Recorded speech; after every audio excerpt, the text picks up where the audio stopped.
Hi, good morning po. Ako po si Jasmine, nurse dito sa Qatar at naka-assign ako sa dermatology department. Gusto ko lang magkwento. Bale, ang services kasi na ino-offer namin more on aesthetic. However, nag-accommodate din kami ng mga pasyente that has problems sa skin, sa scalp, anything about the integumentary system.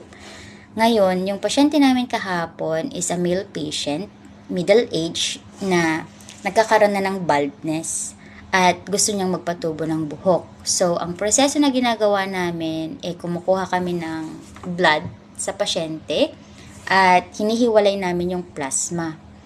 Ang plasma is one of the blood components natin which helps in the distribution of nutrients at oxygen sa katawan natin.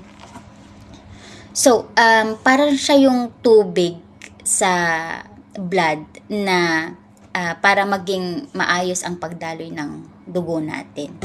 Ngayon, yung pasyente namin na to, medyo malaki at makikita mo talaga na medyo fatty si pasyente.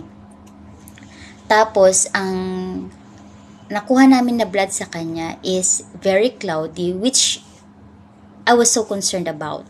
Kasi, ang golden standard ng plasma natin ay dapat transparent at golden yellow ang color.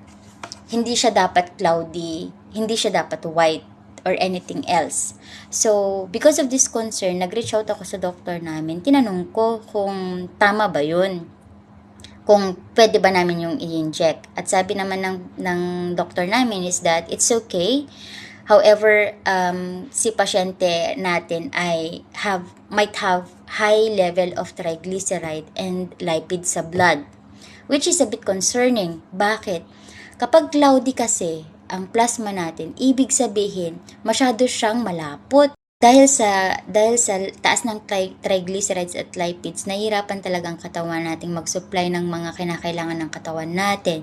In that case, maraming magiging epekto which can cause us to have fatigue, ibig sabihin mabilis mapagod at saka mabilis hingalin. Yung balat natin ay hindi masyadong nasusuplayan ng mga nutrients na kinakailangan, kaya minsan nagkakaroon tayo ng mga skin diseases. Ganun din sa hair, kapag medyo masyado tayong mataba, minsan nagkakaroon tayo ang hair natin is mabilis magkaroon ng hair fall and all kasi nga hindi nakakapunta agad-agad ang nutrients na kinakailangan ng katawan natin. So, just to raise awareness po, kailangan po nating bantayan ang mga kinakain natin, iwas tayo sa mga mamantikang pagkain.